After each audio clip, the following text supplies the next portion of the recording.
Oh, hey, folks. Guess what we're going to do right now? Guess what we're going to do?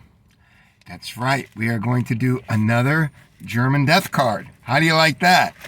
I've got it right here in my clammy little hands, and we are going to see what's what, okay? I have to make sure that I don't bend this too much. Sorry, folks. I have to, I don't have scissors on me right now, so I have to kind of be careful. But I think I can get this here without too much more delay. Okay, we've got it here, I think. All right, it's starting. All right, here we go. Actually, I don't know what this is. I think it's a German death card. It may be something unrelated to that, okay? But I think it's a German death card, okay? So here we are. We are pulling this out. And let's see, shall we, what this is. I honestly don't know what this is. I thought it's a German death card, all right? So you get to see first. That's how it works on this channel. Oh, it is. Well, look what we got here. Okay. This right here is, this, I got this one for a reason. And that is, it is getting extremely difficult to get any kind of German death cards that have the insignias of the outfits, and particularly the Nazi symbols, because they're being banned. And like, for example, in Germany, the Germans can't sell anything that has the, I'm not sure, swastika, I think, okay? But that may not be true. But there are things that are frowned upon, including images of Adolf Hitler himself, other things as well. But this one, I took a chance and I bought this one. It wasn't cheap, okay? But I'm going to show it to you, and I'm going to tell you why I bought this, okay? Now, this, I know what you're saying. This looks like a very young boy, and indeed it probably was. We'll take a look at his the info on here and see how old he was when he died. This is George Eichinger, and he was an Obergrenadier, which is something like maybe like a buck corporal, maybe a corporal. I know it's higher than a grenadier, but it's not much higher. Maybe it's private first class. I don't know, but I think it's something along the line of a corporal, okay? But not an advanced corporal. They have different terms for that, okay? Nonetheless, he's very young to be a corporal. I think you'd agree. He was the holder of the Iron Cross II, which was essentially meant that he was brave. Now, maybe he didn't want to be brave, okay? But he did receive the medal for his perceived bravery, which may have been costing him his life, okay? But we don't know that. It says Welcher means when on the 31st of January, 1943, things were still looking okay for Germany in 1943, especially in January. The Japs hadn't, I don't think, lost in Midway by that time, so things were still kind of looking like they might possibly still turn out, although they had pissed away a lot of men already in Russia. A lot of them had already been taken POWs, and POWs meant death, certain death. I doubt even 1% of them escaped, okay, with their lives, either by release, negotiation, or escape, or whatever. I doubt it was even 1%. If I told you the numbers in the millions of the POWs that Russia had, and Russia did not treat them well. They did not treat them well. And to be fair, the Germans did not treat the Russian POWs well. They were all worked and worked to death, okay? If they were worked at all and not just killed. All right, it says that he was killed in the fighting in the east by air attack. I know what that means right there. That word right there, Pliffershing, whenever you see that, it has something to do with aircraft. So he was probably killed by an air attack. And if you ever watch these things with the old men that are like the 90, 100-year-old men that are telling you that they flew P-40s and they flew P-38s and P this and P that. They would tell you that they made an enormous difference in the war because it killed so many of the German soldiers, and it destroyed so many of their trains and their fuel depots and their ammo depots and everything else. It was the planes were capable of tremendous damage. The American planes differed from the Japanese Zeros because the Japanese made their planes lightweight to be highly maneuverable, but they put small machine guns. The biggest machine guns they had were 20 millimeter, which were about like that, and maybe a little bit bigger than that, not by much. The Americans put 50 millimeter rounds, which are like that. They're fucking huge, okay? You don't get away in your plane with too many of those because it rips it apart, okay? I mean, it didn't matter hardly where that thing hit. It was going to rip your plane apart if you got shot with it. 50 millimeters were big rounds, okay? And some of them, of the Zeros, had 12.5 millimeter, which is like this. They were like 12.5 millimeter. They had some of the Jugs, which are the P-47 Thunderbolts. The Japs sometimes would shoot at them with those 12.5 millimeter machine guns, and that plane had self-sealing oil tanks and so forth, armor all around the pilot, and they shot into those things for a minute and a half, 2 minutes, and couldn't bring them down sometime. And the men returned to base, or were able to get away and land the plane somewhere safely. It's amazing. So the planes made a tremendous amount of destruction, and not only the Americans, but the Russian planes, like I told you about that, the Sturmovix. Oh, man. When you start collecting these cards right here, you start realizing, and then you have the Nazi emblem on the back. It's saying that he fought for the Fuhrer and the fatherland. Okay, his land. Okay. What you begin to realize is that with these cards, there are an inordinate amount of flak victims, and that was because flak is where they shoot at aircraft, okay? The flak guns and anti-aircraft and so forth. I'm sure they could shoot it, over the horizon and things like that. I'm sure they could shoot 10, 15 miles perhaps for ground targets, but typically, and I don't know that to be a fact, typically they were made for aircraft. Okay, attacked by aircraft. You had men that had to man they had to have a wheel that would turn them, and another wheel would make them go up, and you had foot levers that would make them go higher or lower.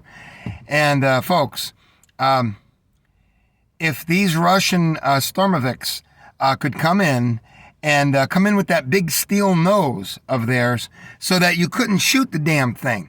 You'd be shooting it and hitting it, and it would be absorbed into the metal nose. They were terrible, and the planes only did 160 miles an hour, if that. When they were loaded, they might have been flying at 145. Didn't matter. You couldn't stop them. If you look at an aircraft, and you look at how thin they are with the wings and the fuselage, you have to go for the fuselage. The wings are only that thick. That's it. Maybe that thick? That's it from a half mile away? How are you supposed to hit it? Right? So you had a lot of these cards with victim of flak guns because that was what made it so easy for the Russians. Because Stalin really wasn't all that smart, in my opinion. He was savvy, though. He was smarter than Hitler. But, see, it didn't take a genius when the Germans pushed their tank divisions too far up and they could not get reinforcements in, and they wound up having maybe a couple of flak units protecting them, a couple of anti-aircraft units, and maybe some grenadiers, some men that were also kind of looking out for them from the area.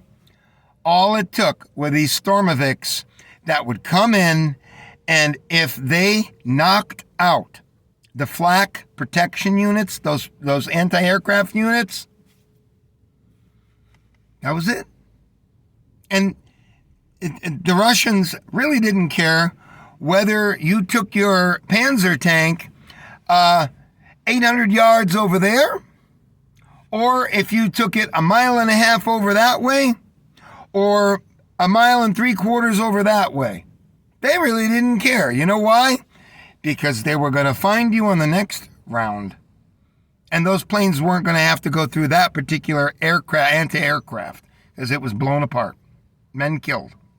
Or at least the anti-aircraft killed. Maybe the men survived. They ran away. But the Germans were typically brave with that.